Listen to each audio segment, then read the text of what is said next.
Assalamualaikum warahmatullahi wabarakatuh.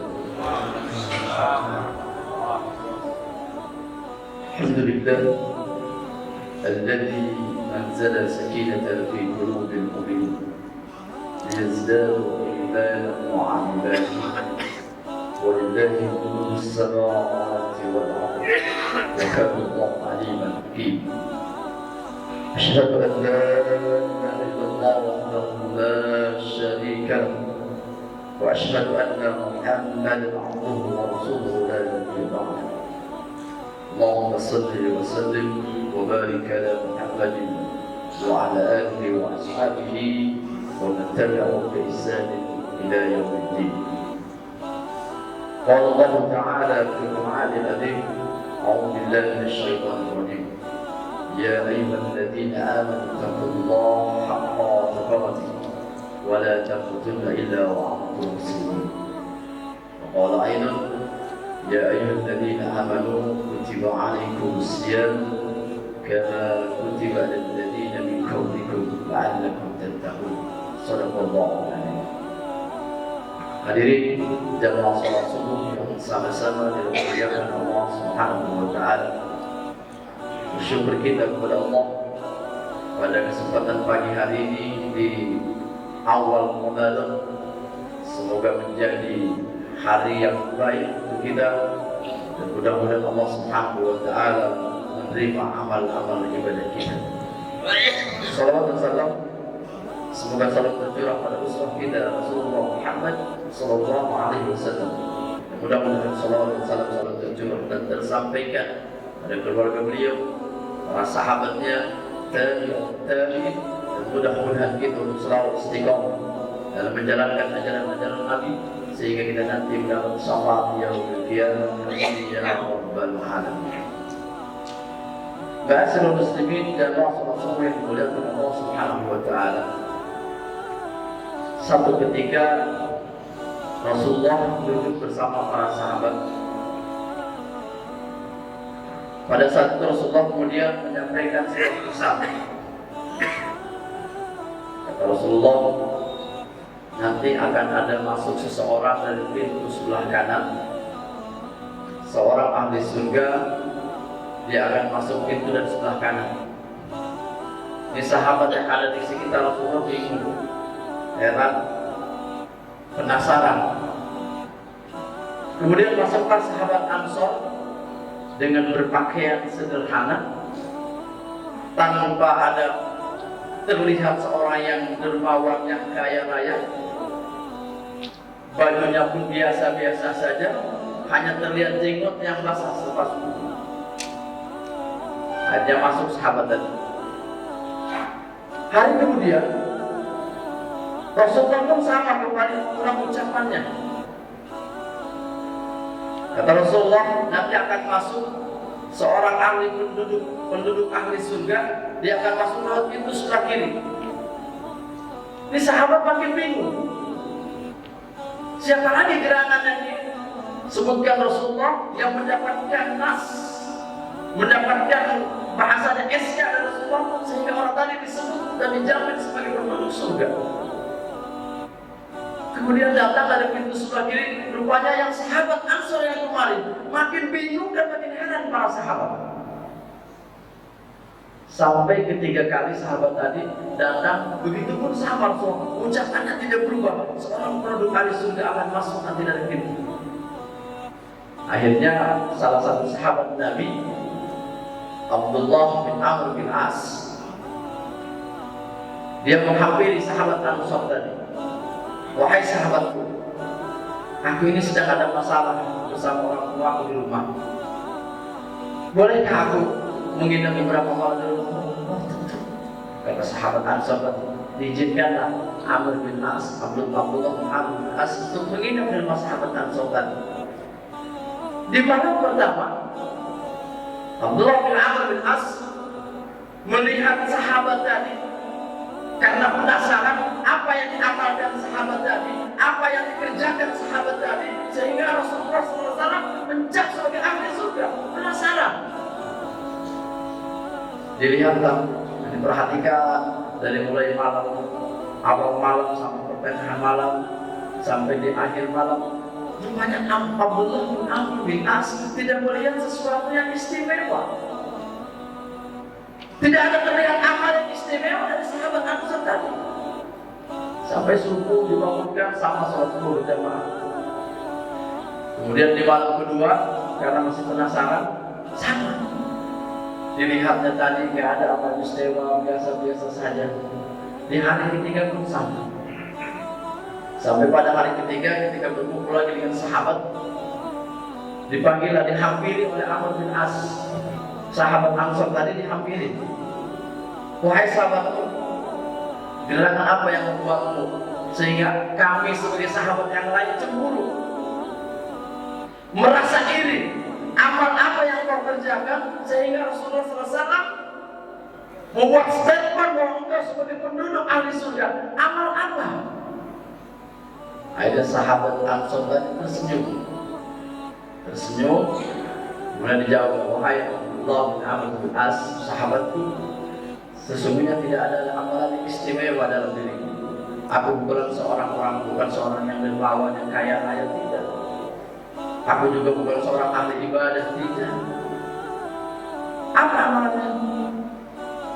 Aku, kata sahabat Ansar tadi, setiap menjelang tidur, aku selalu memohon ampun kepada Allah Subhanahu wa Ta'ala, meminta maaf kepada Allah Subhanahu wa Ta'ala karena seharian penuh aku punya salah kepada orang lain. Begitupun sebaliknya, ketika ada orang yang pernah menyakitiku, ketika ada orang yang pernah membicarakanku di belakang, maka aku akan memohonkan ampun dan minta maaf untuk agar sahabat tadi dimaafkan oleh Allah Subhanahu wa Ta'ala, diampuni dosa Allah Subhanahu wa Ta'ala. Abdullah bin Amr bin As kemudian dia tercengang, akhirnya paham, dia manggut-manggut menghampiri Rasulullah SAW. Wahai Rasulullah, sekarang aku paham kenapa engkau menstatement atau mencap orang tadi sebagai penduduk ahli surga. Sekarang aku paham, wahai Rasulullah. Kemudian Nabi tersenyum, kemudian Nabi membawakan ayat dalam surat As-Su'ara. Dalam surat As-Su'ara 89, A'udzu billahi minasyaitonir rajim, yauma la yanfa'u wala banun illa man atallaha biqalbin salim. Pada hari di mana nanti tidak lagi berguna harta kita, pada hari di mana lagi anak, istri, keluarga tidak berguna untuk kita, illa man atallaha biqalbin salim, kecuali memiliki hati yang bersih, hati yang ikhlas. Ikhlas memaafkan, ikhlas dalam beramal. Dan inilah yang membuat sahabat tadi dijamin oleh Rasulullah sebagai penduduk ahli surga. Ma'asyiral muslimin yang dirahmati Allah Subhanahu wa Ta'ala, banyak orang yang pandai mengelola hatinya dengan baik, kemudian dia beruntung menjadi penduduk atau menjadi ahli surga karena dia pandai mengelola hatinya. Karena keikhlasan, kejernihan hati, keikhlasan hati, kebersihan hati merupakan barometer keimanan seseorang. Orang ketika hatinya ikhlas, ketika hatinya bersih, pikirannya akan berjernih, sehingga tidak akan mudah untuk berburuk sangka kepada sahabat-sahabatnya, tidak akan berburuk sangka kepada saudara-saudaranya. Kenapa? Hatinya ikhlas, hatinya jernih, bersih. Beda dengan hati ketika kotor, beda ketika hati dan pikiran kita banyak masalah dan sebagainya, akan selalu berburuk sangka kepada orang lain. Alhamdulillah.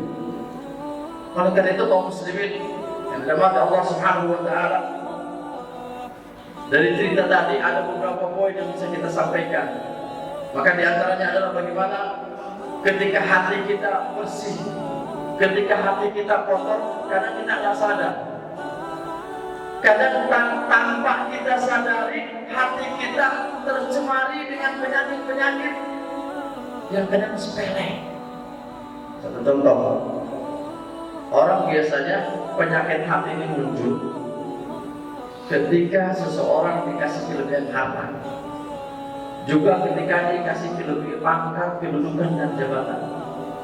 Ini penyakit muncul. Sifat takabur, sifat sombong, insyaallah. ini akan muncul tanpa kita sadari. Tanpa kita sadari penyakit ini muncul. Mohon maaf, ketika seseorang mendapatkan sanjungan, oh hebat ya, oh iya saya tolong. Pangkat dan kedudukan kita pun sama. Ketika kita dipuji oleh orang lain, akan menyebabkan hati kita takabur dan sombong. Oh ini rasanya. Ketika keilmuan kita sudah mulai di atas, lantas orang lain memuji dan menyanjung kita, akhirnya dalam hati kita, oh saya yang hebat. Hati-hati. Kalau itu kadang sering muncul, sering sekali tanpa kita sadari, kadang ada dalam benak pikiran kita, maka kamu mendapatkan sanjungan. Maka hati-hati ketika kita punya kedudukan, ketika kita punya kelebihan harta, ketika orang lain menyanjung kita, maka buru-buru beristighfar, tawadhu, beristighfar kepada Allah Subhanahu wa Ta'ala. Yang kedua, penyakit kadang sering muncul, penyakit hati yang kadang kita tidak sadari. Manakala muncul, ini penyakit ria, insyaallah, penyakit halus, penyakit ria, terutama berkaitan dengan ibadah. Penyakit ria berkaitan dengan ibadah, ini biasanya seringkali muncul tanpa kita sadari. Kita sholat, kadang sholat kita ada saja begini yang orang. Kita baca Quran, terkadang bacaan Quran kita ada kadang kita ingin dipuji orang. Ini bahaya, penyakit ria. Kita berempat atau membantu orang lain, nah ini hati-hati. Ini sering terjadi di masyarakat kita. Kadang ada orang yang membutuhkan kita, lantas kita bantu. Dari susah sampai dia sukses, kita bantu. Setelah orang itu sukses, muncul dalam pikiran kita ada rasa kita lah yang merasa hebat dan membantunya. Hati-hati. Atau bisa jadi kadang kita sering mengungkit-ungkit apa yang sudah kita berikan kepada orang lain. Tidak boleh. Kita sudah beramal, kita sudah berinfak, lantas kita mengungkit apa yang sudah kita berikan kepada orang tadi. Apalagi sampai menyakiti hatinya. Na'udzubillah, berbahaya. Di dalam surah Al-Baqarah Allah Subhanahu wa Ta'ala mengingatkan kita ayat 264. أعوذ بالله من الشيطان الرجيم يا أيها الذين آمنوا لا تبطلوا صدقاتكم بالمن والأذى الذي ينفق ماله رئاء الناس ولا يؤمن بالله واليوم الآخر فمثله كمثل صفوان عليه تراب فأصابه وابل فتركه صلدا لا يقدرون على شيء مما كسبوا والله لا يهدي القوم الكافرين. Ini Allah memperumpamakan amalan seseorang yang sudah kita sholat, kita zakat, kita puasa, kita baca Quran. Lantas amalan tadi kemudian kita menyakiti orang yang sudah pernah kita kasih tadi. Famathaluhu kamathali safwanin 'alaihi turab fa'asabahu wabilun fatarakahu sawda. Allah mengumpamakan di dalam ayat ini, Allah mengumpamakan sebuah amalan seperti batu yang penuh dengan debu. Kemudian ada hujan seharian sangat lebat, habis semua tadi bersilah di batu tadi. Inilah perumpamaan ketika amal-amal kita, sholat kita, puasa kita, apapun amal kita, ini kadang ria, masya Allah, nauzubillah. Hati-hati, ini kadang sering dalam penyakit kita ini hati-hati, sering sekali tanpa kita sadari. Ma'asyiral muslimin jamaah sholat dari Allah Subhanahu wa Ta'ala. Maka di antara para ulama kemudian menyimpulkan bagaimana agar kita bisa menjaga hati kita, menjaga keikhlasan dalam beramal kita, supaya amal kita tetap terjaga. Bagaimana menjaga keikhlasan amal? Yang pertama adalah memperbanyak doa. Perbanyak doa memohon kepada Allah. Dalam sebuah hadisnya Rasulullah SAW mengingatkan, ya muqallibal qulub tsabbit qalbi ala dinik. Minta kepada Allah untuk menetapkan agar hati kita tetap istiqomah, agar hati kita tidak goyah. Minta, berdoa ini untuk menjaga keikhlasan hati. Banyak berdoa kepada Allah Subhanahu wa Ta'ala. Yang kedua, untuk menjaga amalan hati agar keikhlasan kita tetap terjaga, yaitu menyembunyikan amal kebaikan. Menyembunyikan amal kebaikan itu untuk menjaga keikhlasan hati kita. Namun jangan salah paham. Menyembunyikan amal kebaikan ada yang salah paham. Jadi harus dia posisinya bisa menempatkan pada porsinya. Jangan sampai salah paham, salah dengar, salah ucap dari penceramah bahwa amal kita harus disembunyikan. Tidak semua amal yang harus kita sembunyikan, tidak. Akhirnya ketika tetangganya ditanya, kenapa nggak sholat subuh di masjid? Wah, saya tidak mau berjamaah di masjid, takut ria amal saya. Allah. Jangan salah paham. Karena dikhawatirkan tadi katanya amal harus disembunyikan. Ketika ditanya orang tadi tidak mau sholat berjamaah di masjid dengan alasan tidak mau takut ria sholat berjamaah. Ini salah kaprah, salah paham. Ada hal-hal yang harus kita tampakkan amal kita supaya orang lain melihat kita dan tergerak hatinya untuk ikut dengan kita dalam amal kebaikan. Ada amal yang harus kita sembunyikan. Jadi harus lihat porsinya. Nah, ini kedua, menyembunyikan amal. Kemudian yang ketiga, jemaah Allah Subhanahu wa taala, cara menjaga keikhlasan hati kita adalah harus ada rasa kekhawatiran. Tumbuhkan rasa takut, khawatir amal kita nggak diterima. Kenapa? Maka ketika ada kekhawatiran, ketika ada ketakutan dengan amal-amal kita, kita akan semakin berhati-hati ketika bertindak dan bertanggung. Kita akan semakin hati-hati ketika beramal soleh. Ada kekhawatiran, kalau saya begini, wah entah takut begini. Ada kekhawatiran di dalam kita mengadakan amal perbuatan. Insya Allah, ketika 3 poin tadi, memperbanyak doa, menyembunyikan amal, dan ada kekhawatiran, ketakutan amal kita dari Allah Subhanahu wa taala. Inilah salah satu untuk menjaga keikhlasan hati kita. Mudah-mudahan di Ramadan pertama ini kita memohon kepada Allah Subhanahu wa taala agar Allah membersihkan dan mengikhlaskan hati kita sehingga ibadah kita benar-benar bisa diterima Allah Subhanahu wa taala. Dan mudah-mudahan juga kita berdoa kepada Allah Subhanahu wa taala agar kiranya Allah mensehatkan kita terus sampai akhir Ramadan, bahkan sampai keluar Ramadan, sehingga target kita di bulan Ramadan ini benar-benar tercapai. Target menjadi la'allakum tattaqun, menjadi orang-orang yang bertakwa tercapai, dan kita pada akhirnya nanti ketika hati bersih, pikiran jernih, maka insya Allah tidak ada beda, tidak jauhnya kita pun akan mudah-mudahan mendapatkan predikat, mendapatkan nas dari Rasulullah SAW yang memiliki hati yang ikhlas, hati yang bersih, sehingga kita dimasukkan ke surga Allah Subhanahu wa taala. Amin ya rabbal alamin. Demikian tausiah subuh yang singkat ini mudah-mudahan menjadi satu renungan untuk kita agar kita semakin berhati-hati dalam beramal, semakin berhati-hati dalam berbuat amal kebaikan. Jangan sampai amal kita tadi menjadikan amal kita sia-sia di hadapan Allah Subhanahu wa taala. Amin ya rabbal alamin. Demikian, kurang lebihnya mohon maaf. Assalamualaikum warahmatullahi wabarakatuh.